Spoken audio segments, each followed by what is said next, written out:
हाथरस भगदड़ हादसे में हुई सैकड़ों लोगों की मौत मामले में अब एक्शन शुरू हो चुका है।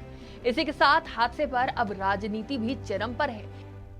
इस मामले पर अब अखिलेश यादव सीएम योगी पर हमलावर नजर आ रहे हैं।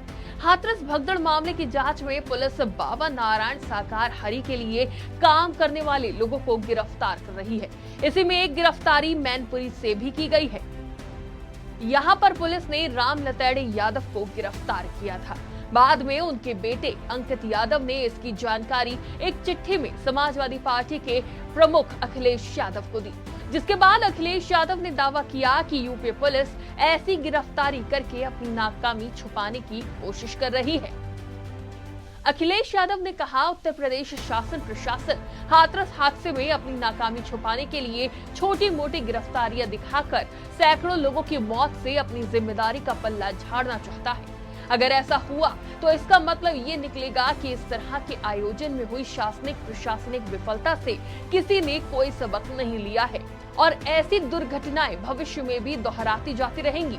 अखिलेश यादव ने कहा, शासन प्रशासन किसी खास मंशा से व्यर्थ में ऐसे लोगों को गिरफ्तार कर रहा है जो मूल आयोजन स्थल से दूर थे और गिरफ्तारी के बाद उनको ही दोषी ठहराए जाने की तैयारी कर रहा है।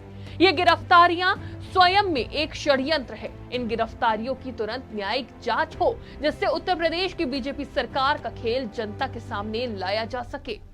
अखिलेश यादव ने एक्स पर एक पोस्ट में कहा, अगर बीजेपी सरकार ये कहती है कि ऐसे आयोजन से उनका कोई लेना देना नहीं था, तो फिर बीजेपी सरकार को सत्ता में रहने का कोई हक नहीं है। इस कार्यक्रम में आए अधिकांश गरीब लोग दुखी, शोषित, पीड़ित, वंचित, दलित थे। इस आधार पर इसका मतलब तो ये भी निकलता है कि ऐसे लोगों से बीजेपी सरकार का कोई सरोकार नहीं है, जबकि सबसे पहले सरकार का ध्यान ऐसे लोगों की तरफ ही जाना चाहिए। तो वहीं अखिलेश यादव को लिखी चिट्ठी में अंकित यादव ने दावा किया था कि मेरे पिताजी घटना वाले दिन घटना स्थल से 2 किलोमीटर दूर थे। कार्यक्रम खत्म हुआ तो वो रोडवेज बस में बैठकर घर आ गए। चिट्ठी में अंकित ने बताया कि मैंने जब मोबाइल में हाथरस की घटना देखी तो पिता को बताया कि हाथरस की घटना हो गई, तब मेरे पिता को पता चला। अंकित ने दावा किया कि मेरे पिता साधारण श्रोता के रूप में सत्संग जाते थे। कुछ समय पहले उन्हें गुलाबी ड्रेस दे दी गई थी। गुलाबी ड्रेस तो उन्हें दी जाती है जो साफ सफाई और व्यवस्था का काम देखते हैं। मेरे पिता को 2 किलोमीटर दूर वाहन खड़ा कराने की जिम्मेदारी दी गई थी।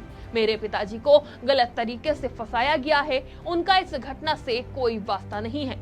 ये चिट्ठी सामने आने के बाद पुलिस की कार्रवाई पर अब सवाल उठने लगे हैं। साथ ही इस मामले पर राजनीति भी थमने का नाम नहीं ले रही है। अखिलेश यादव ने जहां इस चिट्ठी का हवाला दिया है, तो वहीं अब देखना ये होगा कि क्या योगी सरकार इस मामले पर एक्शन लेती है या नहीं। डेस्क रिपोर्ट, आज की खबर।